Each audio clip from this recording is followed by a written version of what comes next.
Non, parce que quand vous réagissez, c'est apparemment, vous êtes très fier d'avoir envahi la République démocratique du Congo et vous vous en orgueillissez. Non, tel un braqueur de banque qui dit « Oh non, je suis content, j'ai pris tout ce qui était dans les coffres forts. » Non, un péché reste un péché. Il n'y en a pas de petits ou de grands. Le mal reste le mal. Il n'y a pas de grands ou de... Tous ces enfants qui sont sans abri, toutes ces femmes qui sont en train d'errer dans les forêts du Congo, les savanes, dans les montagnes du Kivu, toutes ces morts que nous avons comptées, pas nous, la communauté internationale, 10 millions de morts en République démocratique du Congo. Pas même un minimum de pays. À force de nous faire la guerre, regardez-moi s'il vous plaît mon frère, à force de nous faire la guerre, vous êtes en train de nous apprendre l'art de la guerre. Et il a commis seulement la maladresse de s'adresser à la personne qu'il ne connaissait pas très bien, mais qui maîtrise la situation à l'est de la République démocratique du Congo. Thank you very much for your presentation. You talk all about my country, like Congolese. I appreciate. Mesdames et messieurs, je vous remercie d'être venus participer à la session consacrée à mon pays, la République démocratique du Congo. Une fois de plus, ma délégation et moi-même fondons l'espoir que ce moment nous consacré sera utile et profitable. Et vous permettra certainement de mieux connaître mon pays afin de saisir les opportunités d'investissement qu'il offre. Dans cette adresse, je vous présenterai d'abord les potentiels que regorgent les sols et les sous-sols de mon pays. Puis, à l'aide des diapositives, nous vous traduirons la vision de son Excellence, Monsieur le Président de la République, Félix Antoine Tshisekedi Tshilombo, exprimée à travers quelques projets d'investissement envisagés. Et enfin, je répondrai aux questions que vous voudriez bien me poser pour rencontrer vos préoccupations. Mesdames et messieurs, pays aux dimensions continentales, entouré de 9 pays voisins, avec une population estimée à plus de 100 millions d'habitants, la République démocratique du Congo, qui s'étend sur une superficie de 2 345 000 km² 310, occupe une position stratégique au cœur de l'Afrique et se trouve au point de jonction pour atteindre le marché de l'Afrique centrale, de l'Afrique de l'Ouest, de l'Afrique de l'Est et de l'Afrique du Nord. Ça, c'est les diapositives qu'on va vous montrer, numéro 1, pour que vous visualisiez le mieux. Je crois que tout le monde voit. Henri, vous pouvez montrer. Donc, quand vous regardez la République démocratique du Congo, vous voyez effectivement qu'il est au cœur de l'Afrique. Un célèbre écrivain avait dit que l'Afrique a la forme d'un revolver. Et la gâchette se trouve au Congo. Ne vous en faites pas, ce n'est pas pour attaquer, non. La gâchette, c'est pour démarrer le développement de l'Afrique. C'est pour dire que les jours où le Congo va se réveiller, effectivement, toute l'Afrique va marcher et l'Afrique va récupérer le retard qu'elle affiche sur le reste de la planète. Situé, comme je l'avais dit, au centre de l'Afrique, mon pays est appelé à jouer le rôle intégrateur du développement de l'ensemble du continent africain. Mon pays est aussi membre de plusieurs organisations économiques régionales africaines, à savoir la Communauté de développement de l'Afrique australe SADC, ça c'est dans la partie sud, la Communauté des États de l'Afrique centrale, CEAC, ça c'est au centre, les marchés communs de l'Afrique orientale et australe, COMESA, La communauté d'Afrique de l'Est, CEAC, dont les troupes ou les forces se trouvent en présent au Congo, comme l'a dit si bien le responsable de Mahindra, pour chercher la paix. Parce que le Congo a pour vocation de pourvoir la paix et de permettre les opportunités de développement de l'Afrique.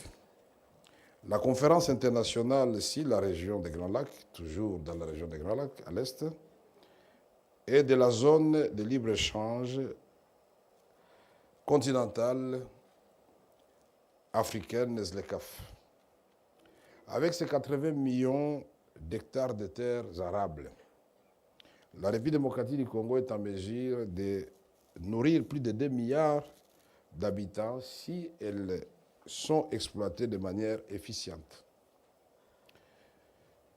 Et là, je crois que je vais recourir encore au service de mon cher Henri. Tout ce qui est là, il n'y a aucun mètre carré au Congo de désert. Là où il n'y a pas de terres arables, il y a des rivières, il y a le fleuve, il y a les lacs. Un pays extraordinaire, mais beaucoup de gens se posent la question, pourquoi il ne démarre pas? Nous allons répondre à toutes ces questions. Dans les domaines de la pêche, mon pays compte plusieurs lacs et rivières très poissonnés, dont le potentiel halieutique est estimé à 700 000 tonnes par an de poissons. Si bien que dans mon pays, les gens disent pour ironiser que les poissons meurent de vieillesse parce qu'on ne les pêche pas. Alors nous allons les pêcher ensemble avec les Congolais et les investisseurs qui vont se risquer dans ce domaine très porteur pour le moment. Il faut les reconnaître.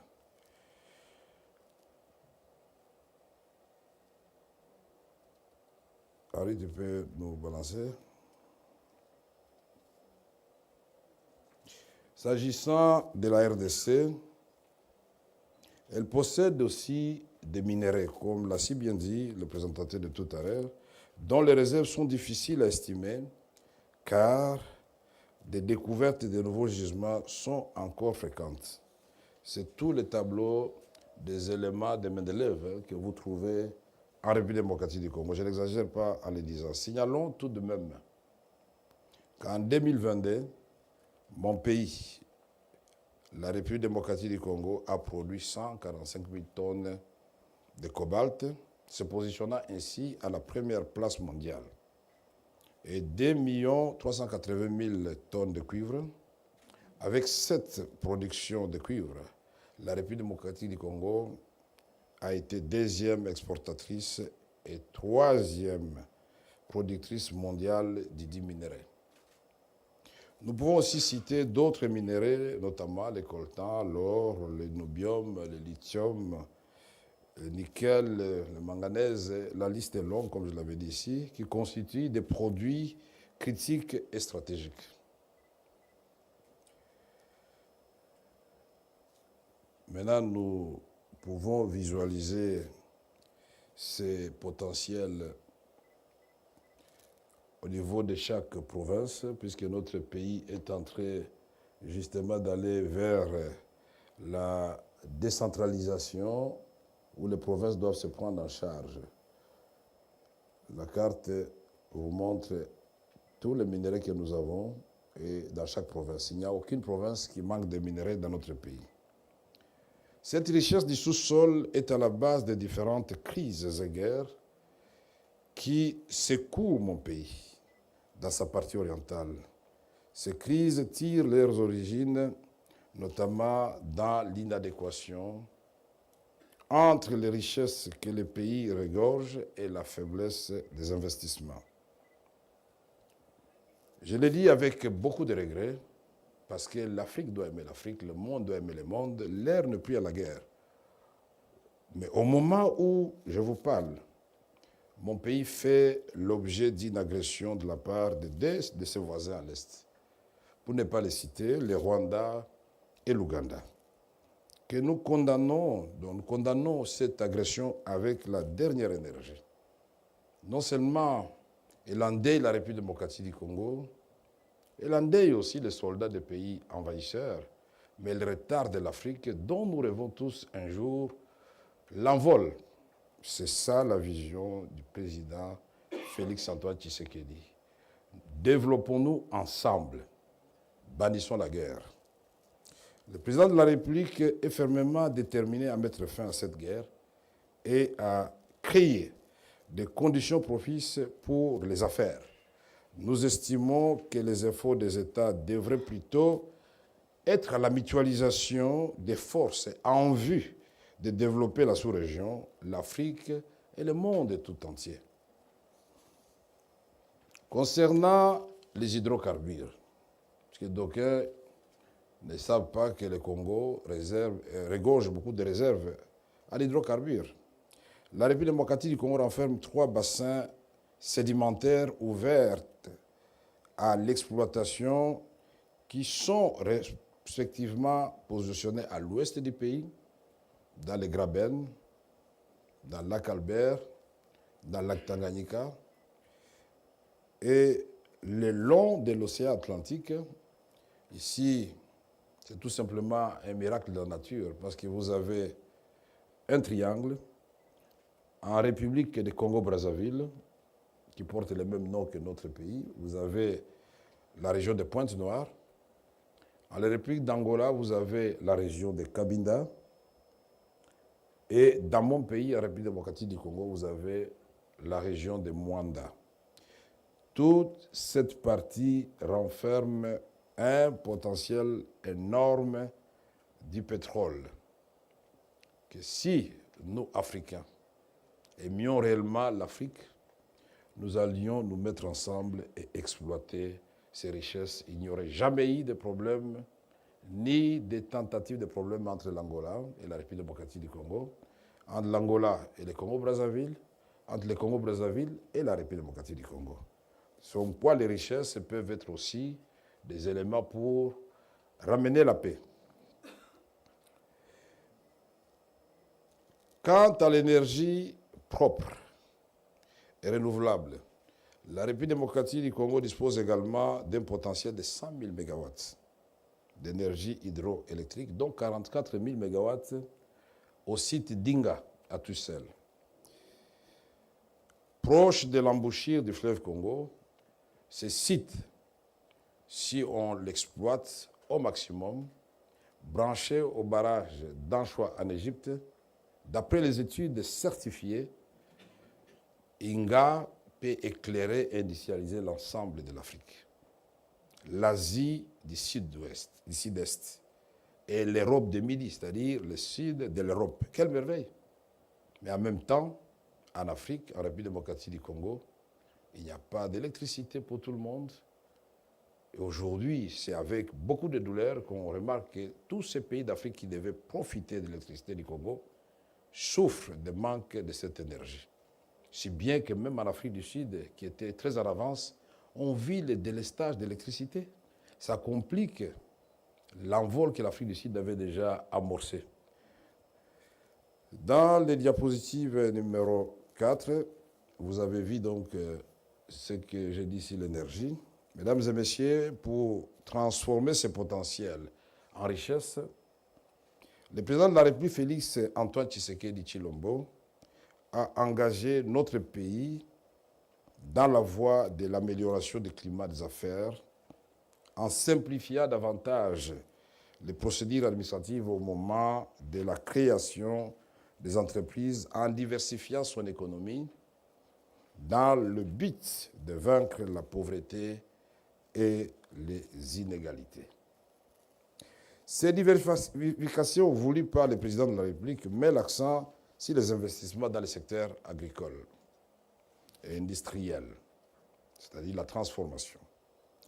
Le secteur touristique est aussi attrayant avec 27 millions d'hectares constitués en aires protégées. Je ne sais pas si vous imaginez 27 millions d'hectares de terres touristiques qui sont actuellement protégées chez nous. C'est un potentiel énorme et ça constitue des opportunités pour l'industrie touristique. Et Henri vous avez montré, en vue d'accélérer cette diversification de l'économie, mon pays a opté pour la création des zones économiques spéciales et des parcs agro-industriels où les investisseurs bénéficieront des avantages fiscaux et douaniers. Nous nous trouvons aujourd'hui en Inde, qui est parmi les champions du monde dans le développement agricole et la transformation de tous les produits de l'agriculture. C'est pour moi encore une seconde de revenir sur cette immense potentialité que renferme mon pays. Bien exploité, nous pouvons résorber 2 fois les déficits alimentaires mondiaux. Donc il n'y aurait aucun pays affamé au monde si on exploite. Et nous sommes ouverts aux investissements.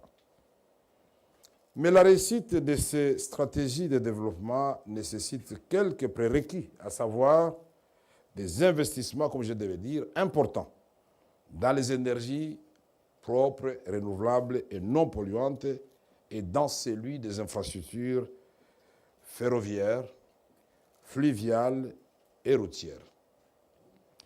C'est dans ce cadre que le président de la République envisage la construction du chemin de fer à écartement standard, long de plus de 2500 km, qui partira du port à eau profonde de Banana sur l'océan Atlantique jusqu'à Ouvira à l'est, en vue de se connecter au port de Dar es Salaam sur l'océan Indien, via Kitega au Burundi. En bref, l'océan Atlantique sera relié à l'océan Indien. Et c'est ici l'occasion de vous dire que l'Afrique, c'est une île en réalité. Parce qu'à l'ouest, vous avez l'océan Atlantique. À l'est, vous avez l'océan Indien, qui vient rejoindre l'océan Atlantique au niveau de Cape Town en Afrique du Sud. Mais tout le nord de l'Afrique est coupé par la mer Méditerranée. Et là, vous vous souvenez des détroits de Gibraltar, le canal de Suez. Voilà l'Afrique. Quelle position intéressante dans le monde. En outre, le dragage et les balisages du fleuve Congo, long de 4700 km, qui traverse la République démocratique du Congo en partant du sud dans le Katanga, en passant par le centre et l'est jusqu'à l'ouest pour se jeter dans l'océan Atlantique. Ce fleuve compte aussi de nombreux affluents, de grandes rivières, afin de faciliter le transport intérieur des biens et des personnes. Donc il faut de gros investissements, comme je l'avais dit, constituant une partie importante que nous devons réaliser dans le cadre des investissements. Là aussi, vous avez encore une fois de plus des opportunités qui peuvent faire rêver n'importe quel investisseur. Et nous vous invitons à saisir ces opportunités dans le cadre des zones économiques spéciales que le gouvernement entend mettre en place. À ceci, il faut ajouter donc toutes ces rivières, le fleuve Congo, il faut ajouter de nombreux lacs dont je vous épargne toutes les numérations. Mais je vous en cite quelques-uns. Vous avez le lac Mouero, vous avez le lac Tanganyika, vous avez le lac Kivu, vous avez le lac Édouard, le lac Albert, le lac Maïndombe. Ces lacs-là sont navigables. Mais nous avons aussi des lacs intérieurs comme Mukamba et autres. Si je vous parlais des cours d'eau, je vais vous fatiguer puisqu'il y en a plus de 76 000 en République démocratique du Congo. Et tous ces cours d'eau ont un potentiel hydroélectrique, toute proportion gardée, qui peuvent permettre à chaque village ou contrée où il se situe à s'autosuffire en électricité. Vous avez ces démonstrations dans les diapositives numéro 5 que voudrait bien nous projeter notre frère Henri Et donc vous avez, tout ça c'est une carte où nous avons le fleuve Congo au milieu, qui part du sud, qui traverse la République démocratique du Congo comme un boulevard de 4700 km². Et à certains endroits, là où il n'est pas navigable, il y a le chemin de fer. Mais vous voyez aussi qu'il y a des rivières qui se jettent dans ce fleuve. Vous avez vu en rouge le chemin de fer que nous allons construire à partir du port, ici on arrive vers l'est, oui, du port à eau profonde à Banana. Ça va traverser tout le pays en passant par le Kasaï, le Kivu, à Uvira. Il rejoint Gitega au Burundi et il continue jusqu'à Dar es Salaam parce que la République de Tanzanie a déjà fait sa part. Donc le Burundi va le faire et la République démocratique du Congo entend faire sa part aussi. Aussi, la construction de la phase 3 du barrage hydroélectrique et de celle des microcentrales disséminées sur le territoire national constituent des chantiers devant s'ouvrir dans un proche avenir à tous les investisseurs. Quand je vous parle des centrales électriques, Inga, je vous ai dit, c'est 44 000 mégawatts. Mais les autres, il y en a plus de 25 qui sont des centrales électriques partant de 5 mégawatts jusqu'à près de 500 mégawatts. C'est des opportunités énormes. Je vous ai dit aussi que nous avons 76 000 sites potentiels où on peut construire des micro-centrales. Ce sont des opportunités évidentes dans le cadre des investissements que nous voulons voir implantés chez nous avec des facilités que le gouvernement va offrir aux investisseurs. Ici est aussi de noter que le transport des minerais et des marchandises dans l'ancienne province du Katanga, aujourd'hui divisée en 4 provinces, si je me trompe, sera facilité par la réhabilitation de la voie ferrée existante, comme visualisé en couleur noire dans les diapositives que vous apercevez encore. Ça, c'est le chemin de fer qui existe depuis la colonisation à l'indépendance. On a hérité de ces chemins de fer. Et donc, tout ce que je vous ai montré, c'est des chemins de fer complémentaires. On va remoderniser ces chemins de fer et ça constitue, encore une fois de plus, des opportunités. Comme nous venons d'illustrer, la République démocratique du Congo en appelle au partenariat indien pour participer effectivement au financement de ces investissements afin de contribuer à la réalisation des objectifs de l'émergence que ce conclave qui se tient aujourd'hui à Delhi s'est fixé. Mesdames et messieurs, je vous remercie de votre attention et je me mets à votre disposition pour les éventuelles questions, éclaircissements que vous souhaiterez recevoir sur la présentation que je viens de vous faire de mon pays. Merci encore une fois de plus. J'espère que l'autorité ne s'est pas perdue, non. Merci. Thank you very much. Thank you. Excellency, presentation full of data. Amazing. Amazing to know that your country is having so much and so enriched in many, I can say, minerals, sea, and it's so strategic in Africa. Having said that, there are a lot of questions in everybody's mind. I would like to ask you a few questions, if you permit me, which while we were discussing, we came that we should ask. And then I will keep the forum open to ask the questions to Excellency. Am I permitted to ask some tough questions to you, Excellency?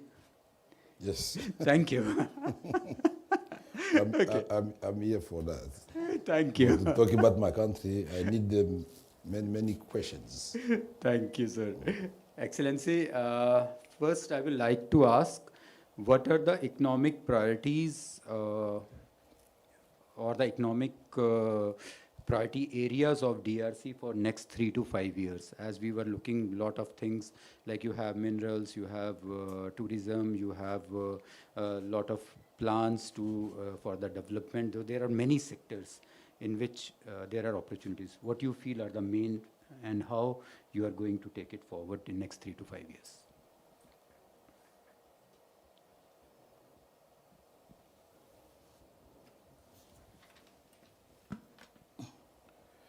Thank you for your question. Merci pour votre question. Effectivement, nous avons des domaines prioritaires, mais qui tournent tous au niveau du pivot central qu'est l'agriculture. Parce que le président de la République, son Excellence Félix-Antoine Tshisekedi Tshilombo, croit que le moment est venu où nous devons finalement profiter des ressources de nos minéraux, c'est-à-dire du sous-sol, pour des gros investissements dans les sols, c'est-à-dire l'agriculture, parce que la priorité des priorités, c'est nourrir l'homme. Et dans ces secteurs où le sol, c'est-à-dire la terre cultivée, va prendre sa revanche sur les sous-sols, c'est ce modèle de développement et d'accumulation du capital que le président de la République voudrait implémenter, c'est-à-dire l'échange du monde rural, de l'agriculture et de l'industrie. Et ici, pour que ça soit possible, il faudra que les ressources que nous recevons à la suite de l'exploitation des minéraux soient investis prioritairement dans l'agriculture, créer des conditions de vie enviables dans les milieux ruraux pour désengorger la capitale, la ville de Kinshasa, où tout le monde, à cause de la pauvreté, de manque d'infrastructures de base dans les provinces et villages, c'est-à-dire milieux ruraux, où vivent par ailleurs 75% de la population, pour que la ville de Kinshasa se vide un peu de ce trompe-là, puisqu'aujourd'hui, nous avons près de 20 millions d'habitants dans la ville de Kinshasa. Si les 100 millions que compte la République démocratique du Congo, vous pouvez vous imaginer, les infrastructures ont été conçues pour 1 million, nous les trouvons avec 20 millions de personnes. La priorité des priorités, c'est aussi la santé de nos populations.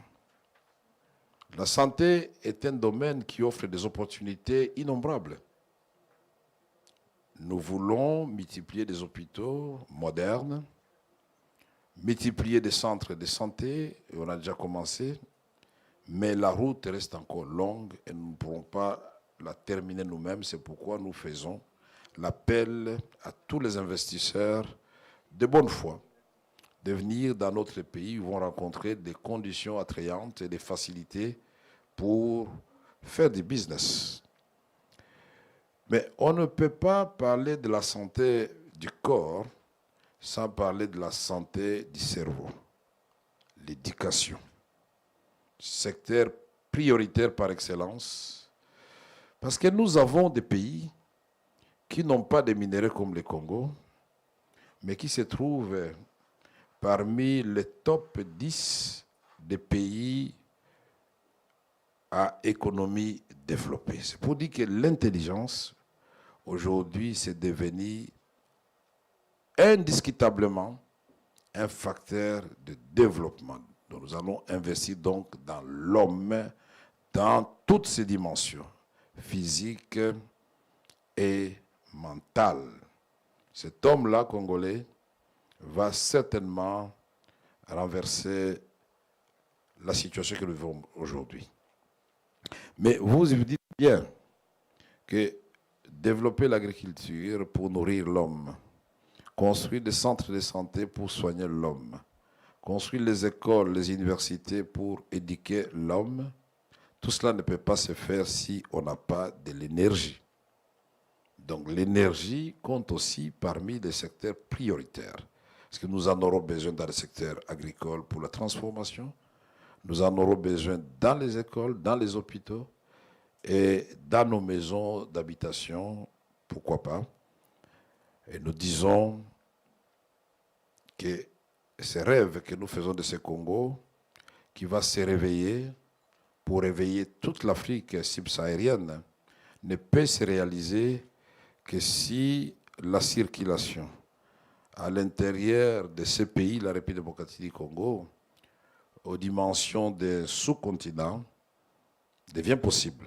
C'est-à-dire, nous devons produire, mais nous devons être en mesure de transporter ce que nous produisons, non seulement vers les lieux de transformation, mais aussi vers les centres de consommation et aussi vers des pays où nous voudrions, avec des accords commerciaux, exporter les produits de notre pays.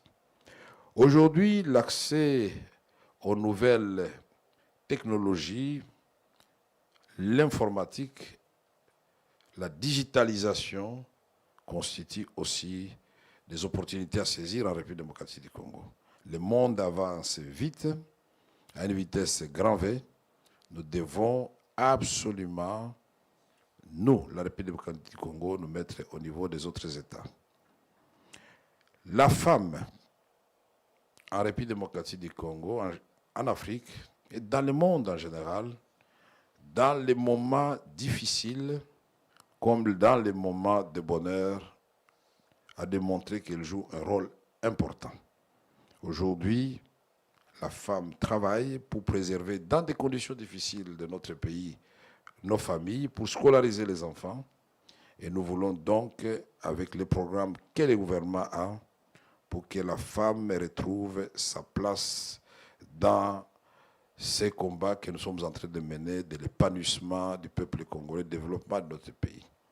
Notre pays, c'est aussi un pays constitué en majorité de jeunes.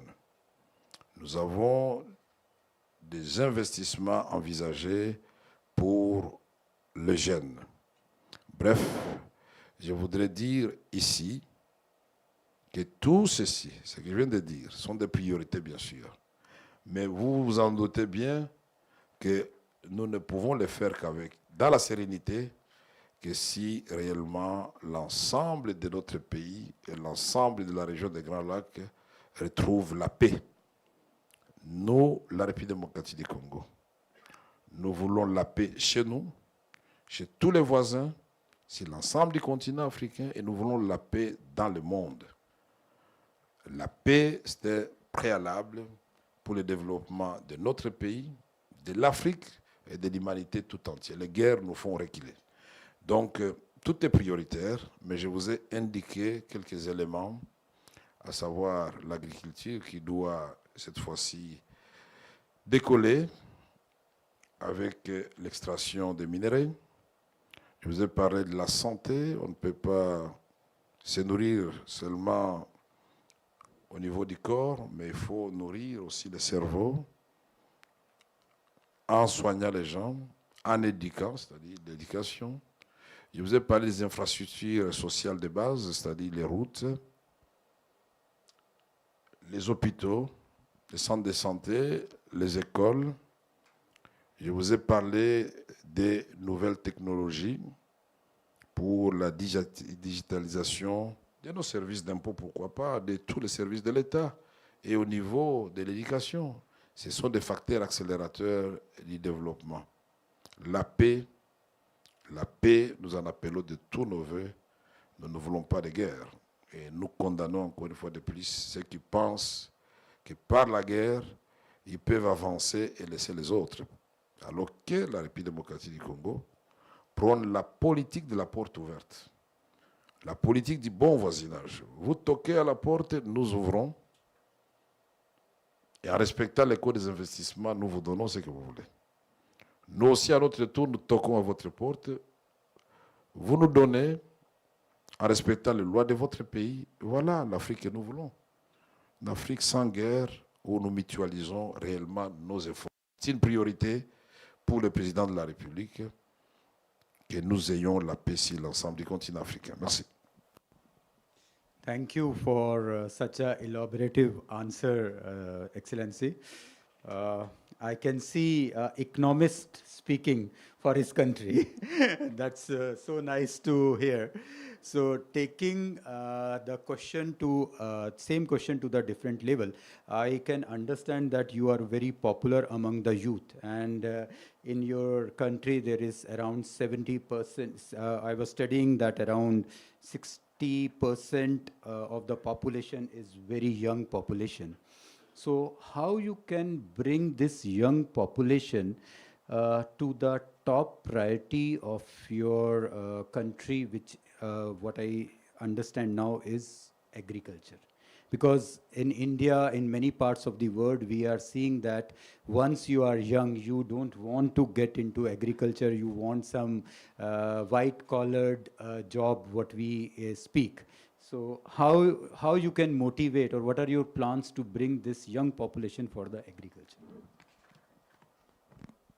Thank you very much.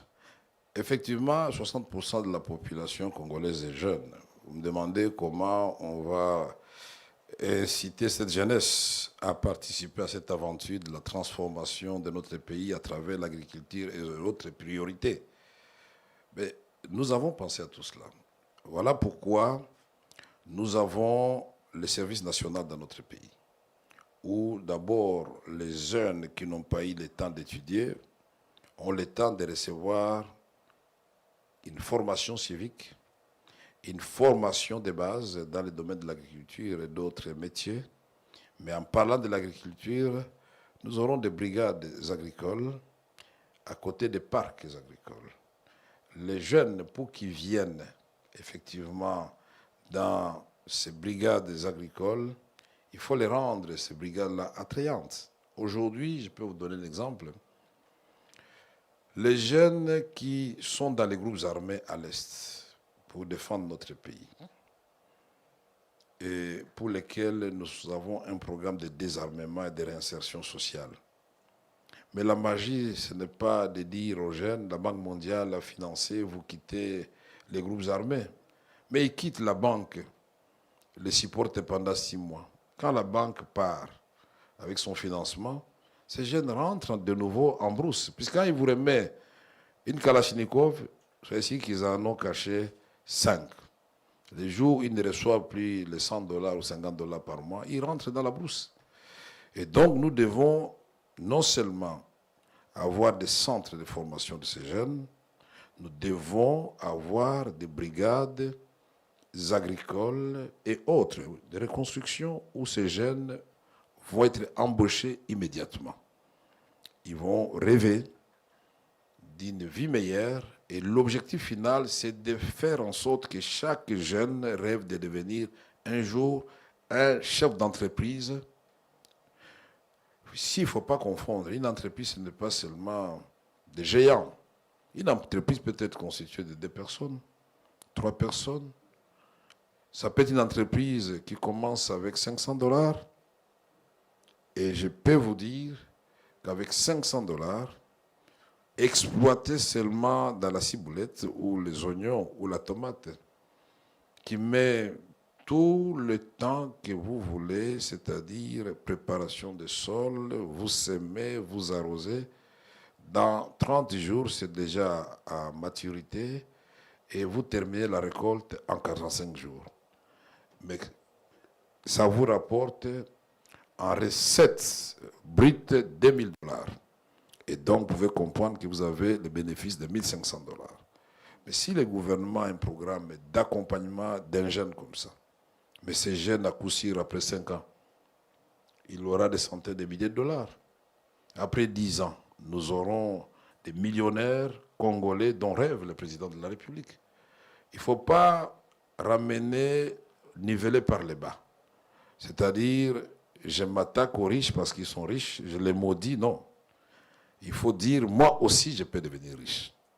Faisons en sorte que tout le monde voit ses conditions s'améliorer. Et ça, c'est le rôle du gouvernement de l'État de créer ce genre de conditions. Ces jeunes doivent être placés dans des conditions de travail où ils se sentent réellement sécurisés.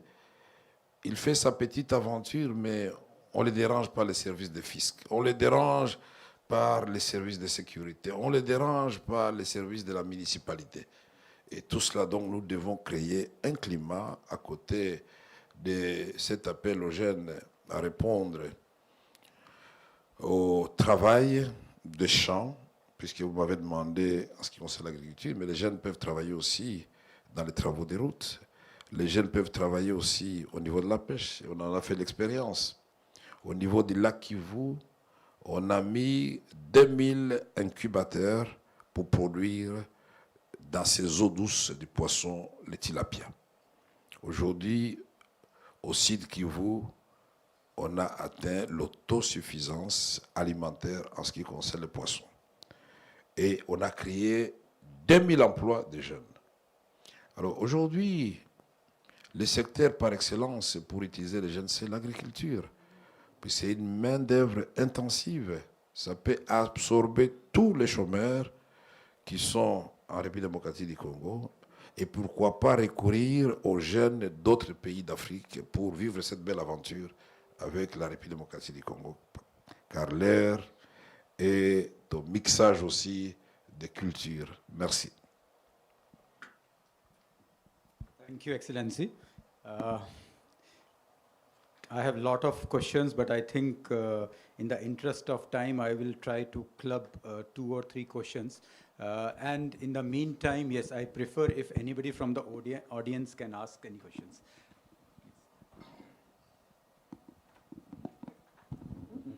Good morning, sir. Thank you for that wonderful description about your country. We are a private equity firm from New York. We work very closely with World Economic Forum as well. We have a very detailed analysis of all your provinces and what are the gaps which are there in your country. So we are willing to invest, and our investments will be large investments. They'll come in multiple $billion. So we just wanted to understand if there is a possibility that I could sit today with your team to finalize certain MOUs. There are certain structures which might require maybe a sovereign guarantee from your side. So those transactional elements, if you could discuss, we are ready to invest. Whether it is in infrastructure or in industry, all of that we could do.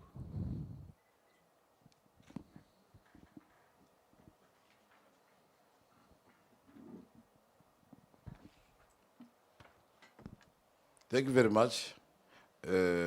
Merci beaucoup pour votre question qu'au fait, ce n'est pas une question, c'est vous avez exprimé votre intention en disant si vous voulez investir, vous êtes intéressé à investir au Congo, si nous pouvons en parler aujourd'hui, avoir déjà des mémorandums d'entente ou d'intention. Oui et non. Oui, parce que je suis venu ici pour vous montrer les opportunités dans notre pays. Oui, parce que nous avons besoin de vous dans notre pays. Oui, parce que nous avons créé des conditions pour qu'effectivement des gens comme vous veniez tenter l'aventure merveilleuse d'investir en République démocratique du Congo. Mais j'ai dit non, on ne peut pas tout finaliser aujourd'hui. Un ministre de l'économie n'est pas un ministre de tous les secteurs de la vie nationale. L'économie est transversale, c'est vrai, puisque tout est économie, mais pour conclure des contrats, il faut engager le gouvernement. Et donc, ce que je pourrais faire pour vous aujourd'hui, c'est de discuter avec vous et savoir ce que vous voulez faire effectivement, vous donner mes coordonnées et en même temps vous promettre d'être votre facilitateur auprès de mes collègues du gouvernement qui ont la responsabilité de ce que vous voulez faire. Ça peut être les télécommunications, ça peut être l'agriculture, ça peut être construction des routes, c'est la mise des travaux publics. Merci beaucoup. Thank you very much. Yes. His Excellency, I represent Telecommunication Consultant India Limited, which is a Forum of India-owned company. We are into creation of IT and telecom infrastructure within India and outside India. And TCIL is in fact providing tele-education and telemedicine facility in 24 African countries with Government of India support since last 2 decades.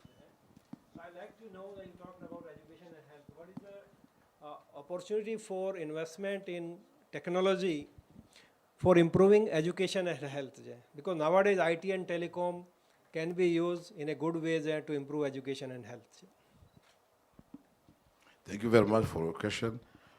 Effectivement, nous avons beaucoup d'opportunités dans les télécommunications, dans les nouvelles technologies, au niveau de l'éducation, au niveau de la santé.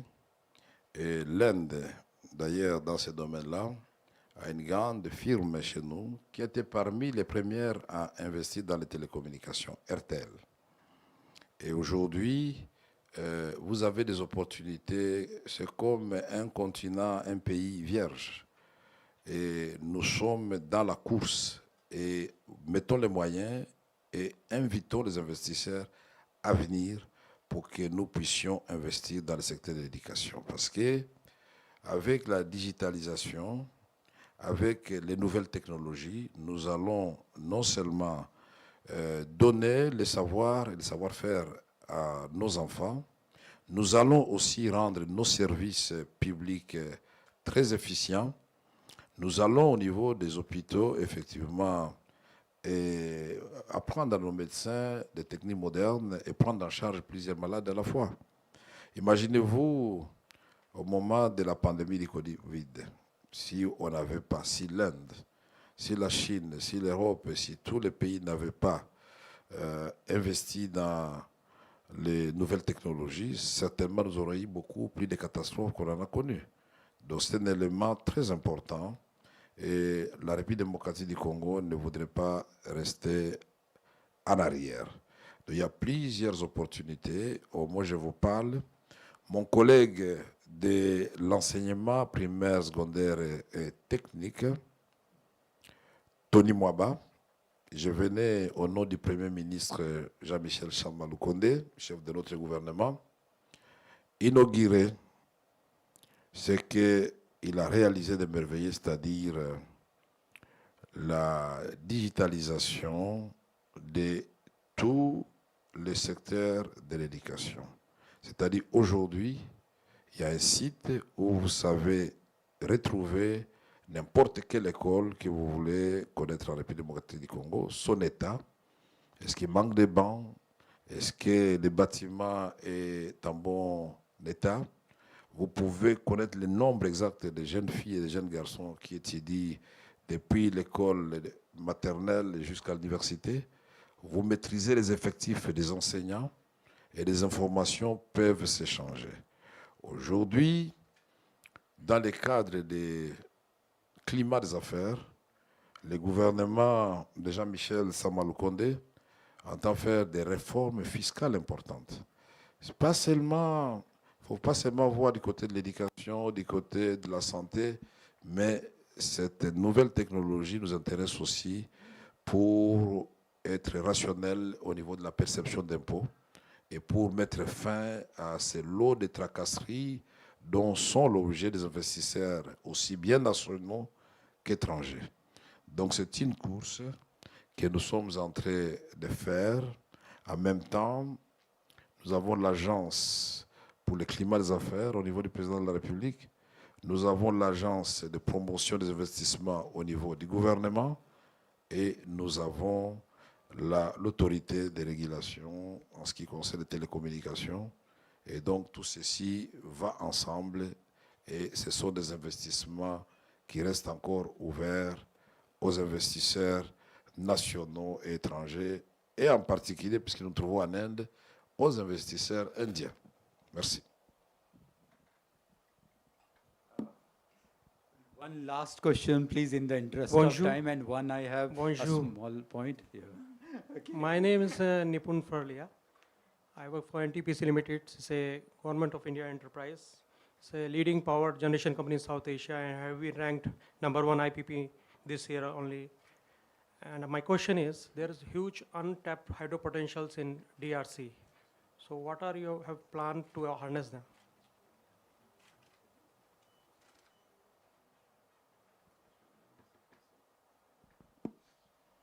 Merci beaucoup. Effectivement, dans notre pays, il y a beaucoup de potentialités dans le domaine hydroélectrique. Je ne sais pas si vous avez fini votre question. Finish your question? Sorry? Yeah, my question is, my question is, there is a huge untapped hydro potentials in DRC. What you have planned to harness them? Oui, effectivement, en République démocratique du Congo, il y a des potentialités énormes dans le domaine de l'énergie. Et nous avons listé tous les sites, et on vous les a montré ici, tous les sites hydroélectriques qui existent dans notre pays. Nous avons la carte qui vous indique exactement chaque site, son potentiel et la taille d'investissement. En même temps, je vous ai dit tout à l'heure que nous avons toute une agence pour la promotion des investissements. Nous avons une agence pour créer le climat des affaires, c'est-à-dire sécuriser votre investissement sur le plan judiciaire ou juridique. Et nous sommes déterminés à le faire avec des investisseurs. La protection du secteur privé est une priorité pour nous, parce que l'État ne fait pas les affaires. L'État crée des conditions pour les affaires et permettre au privé d'aller de l'avant. Et donc, aujourd'hui, nous sommes effectivement ouverts à des gens comme vous.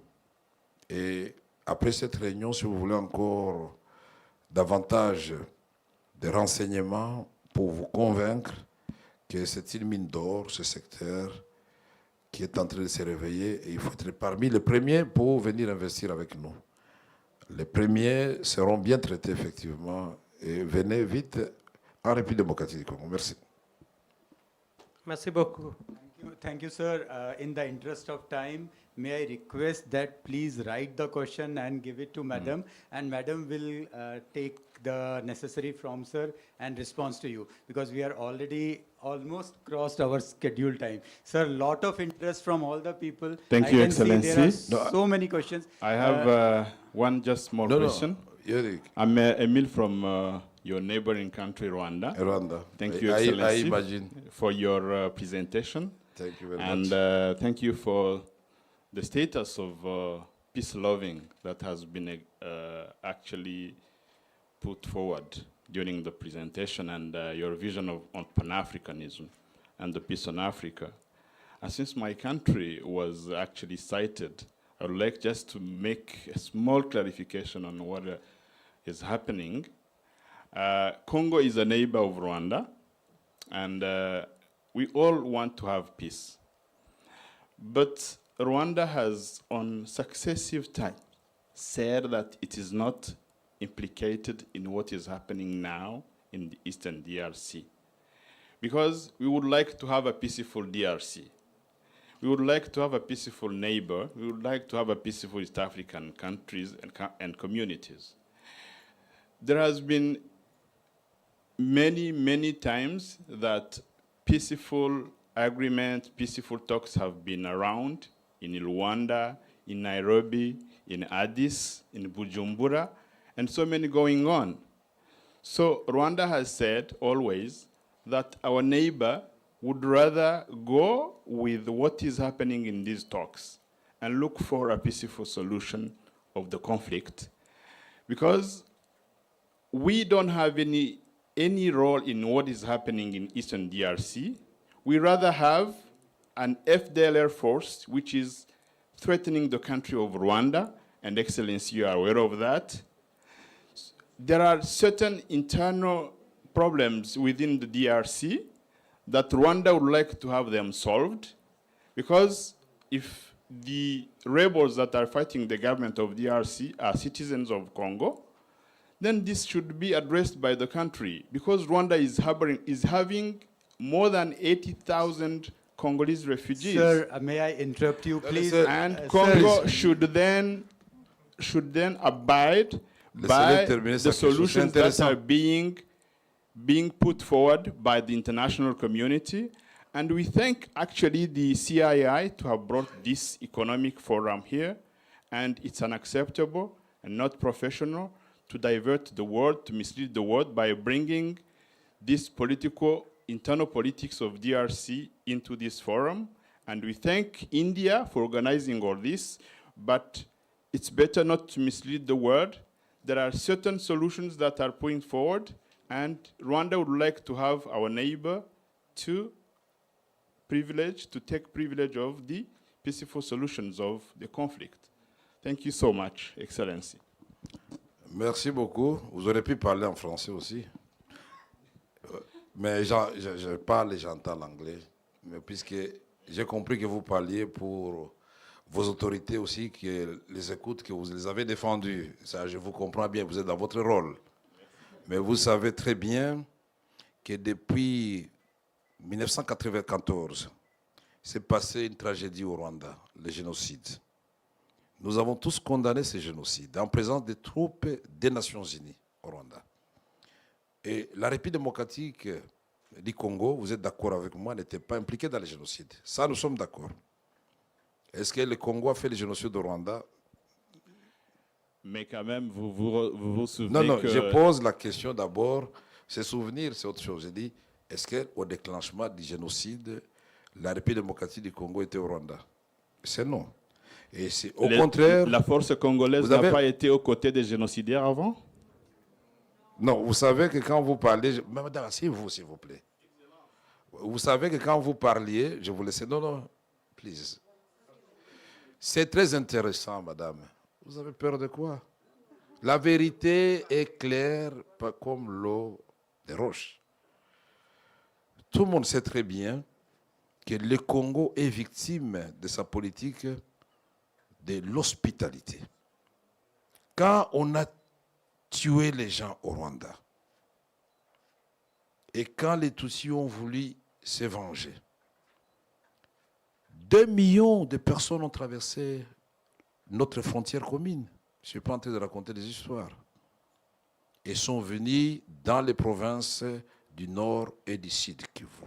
En présence, s'il vous plaît, des troupes des Nations Unies qui étaient là-bas, qui auraient pu, à ce moment-là, séparer les civils et les militaires et désarmer les militaires avant d'entrer sur le territoire congolais.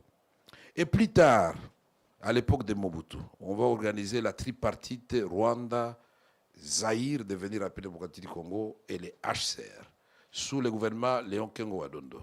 Et nous avions désigné le site où on devait éloigner les réfugiés rwandais pour éviter qu'ils ne constituent une menace pour leur pays, à au moins 150 km de la frontière commune. Et au moment de le réaliser, ce n'est pas la République démocratique du Congo qui a dit non. Et après, vous avez pris prétexte, puisque vous avez hébergé les Hutus chez vous, c'est une menace contre nous.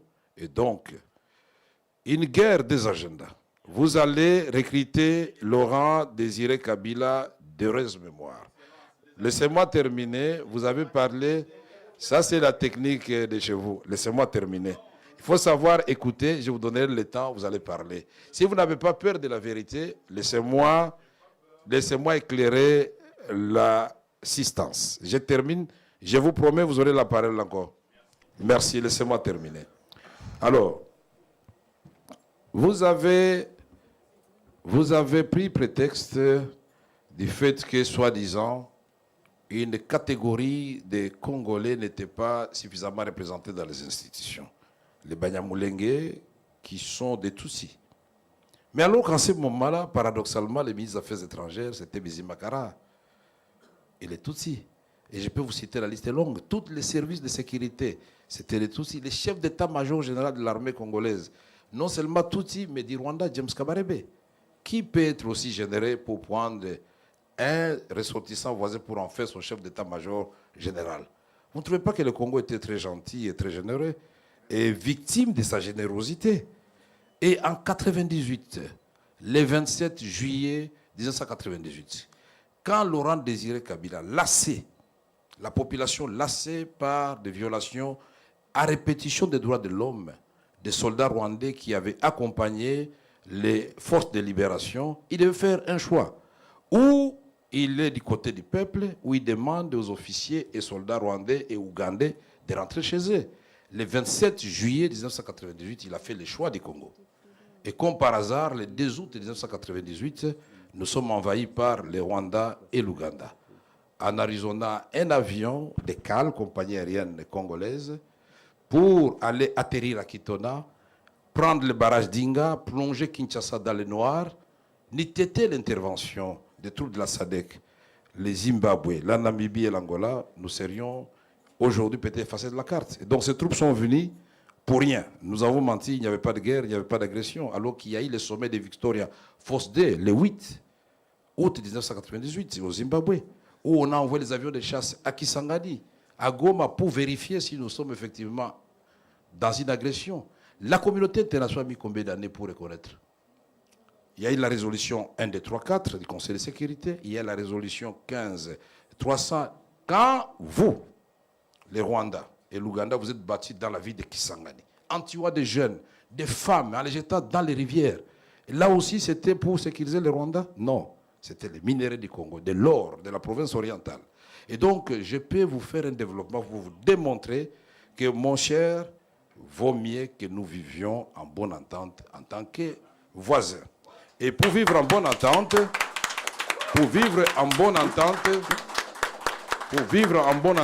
nous devons nous dire la vérité. La vérité n'a pas de lieu ni de temps. S'il faut dire la vérité en Inde, à l'occasion de ce conclave, il faut dire la vérité. Et vous voyez que des chocs des idées va jaillir de la lumière. Je pense qu'en partant, vous aurez un message pour vos autorités pour dire que les Congolais veulent la paix. Mais qui veut la paix prépare la guerre. Parce que nous n'allons pas accepter que vous puissiez nous envahir. Thank you, sir. Thank you very Et much donc, faisons le développement, ne faisons pas la guerre. Développons la sous-région ensemble.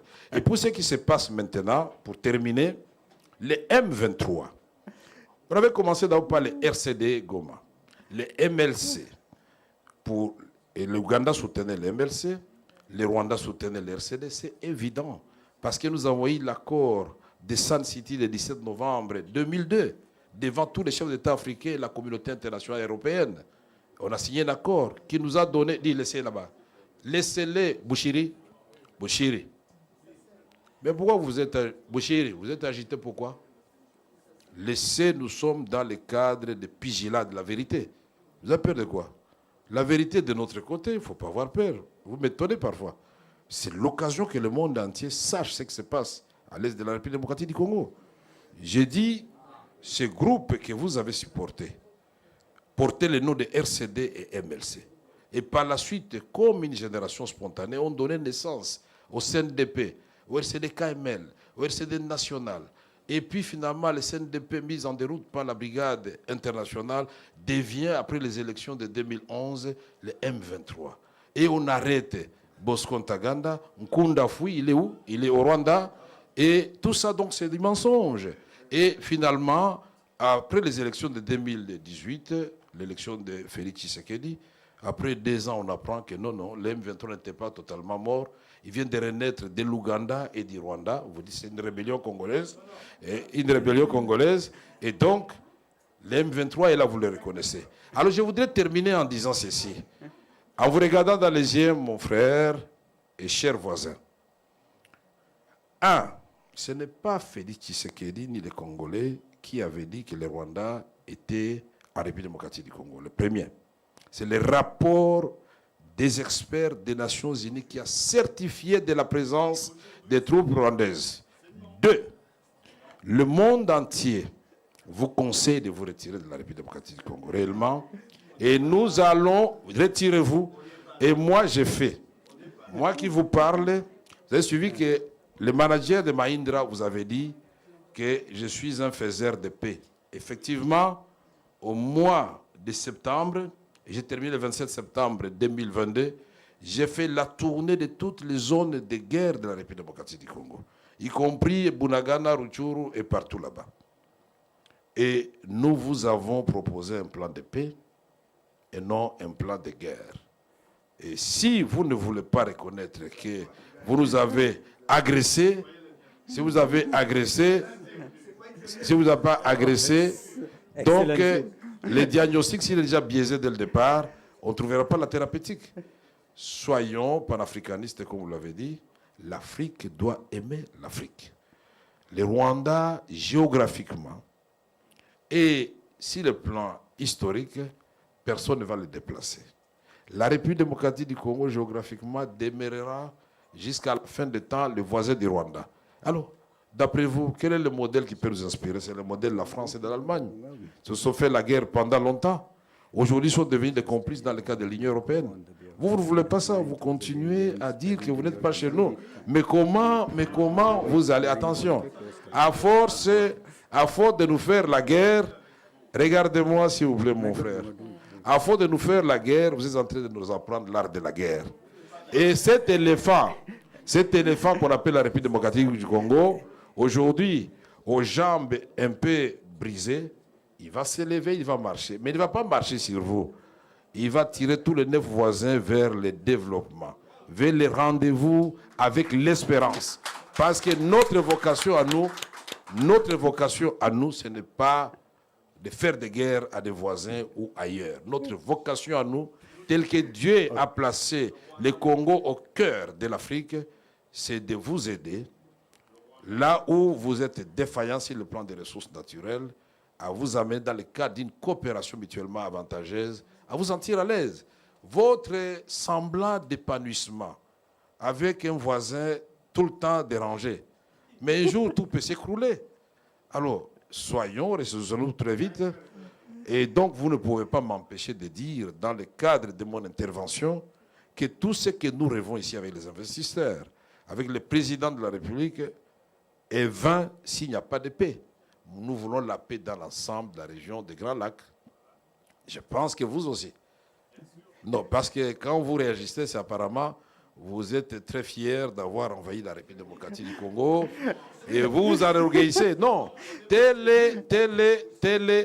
un braqueur de banque qui dit « Oh non, je suis content, j'ai pris tout ce qui était dans les coffres forts. » Non, un péché reste un péché. Il n'y en a pas de petits ou de grands. Le mal reste le mal. Il n'y a pas de grands ou de... Tous ces enfants qui sont sans abri, toutes ces femmes qui sont en train d'errer dans les forêts du Congo, les savanes, dans les montagnes du Kivu, toutes ces morts que nous avons comptées, pas nous, la communauté internationale, 10 millions de morts en République démocratique du Congo. Pas même un minimum de compassion ou de prise de conscience que Dieu n'aime pas ça. Et Dieu, c'est Dieu-là, que nous prions, va faire justice au Congo. Merci.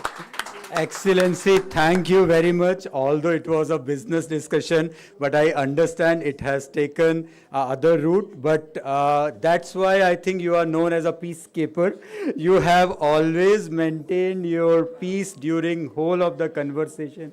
Such a wonderful personality. I really thank you for your patience and the way you have let the other people speak and you have answered his each and every question with all the, I can say, details and data. Thank you, sir. Not only from my side, thank you on the behalf of, thank you on the behalf of 9,000 Indians who are living in your country. And Congolese people are in hand like brothers and sisters.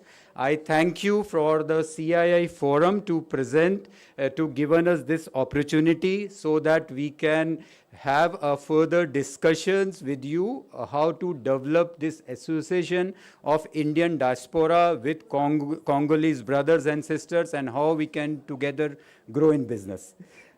Thank you very much for your time, sir, and we will really appreciate and we will like somebody from CII to come, or I will, from CII behalf, I apologize because the last part of the session was not planned. It happened, but I really thank you for the way you have answered all the questions. Thank you, sir. Thank you very much. Je remercie toute l'assistance. Je remercie les organisateurs et vous-même, les managers de Mahindra. l'entreprise implantée au Congo pouvait être aussi témoin pour dire aux autres investisseurs indiens que le Congo, c'est une opportunité à saisir. Je vous remercie d'avoir été le modérateur de cet atelier. Je remercie tous ceux qui ont posé des questions, y compris mon frère du Rwanda, puisqu'à l'occasion de sa question, il ne faut pas regretter, à l'occasion de sa question, nous avons clarifié la situation qui règne dans notre pays. Il a commis seulement la maladresse de s'adresser à la personne qu'il ne connaissait pas très bien, mais qui maîtrise la situation à l'est de la République démocratique du Congo. Et donc, je dis encore une fois, qu'il n'ait pas peur, la République démocratique du Congo ne veut pas se venger, la République démocratique du Congo voudrait que nous vivions en paix. Puisqu'avec la paix, nous aurons le pain, puisque le pain, c'est le fruit du développement. Merci beaucoup.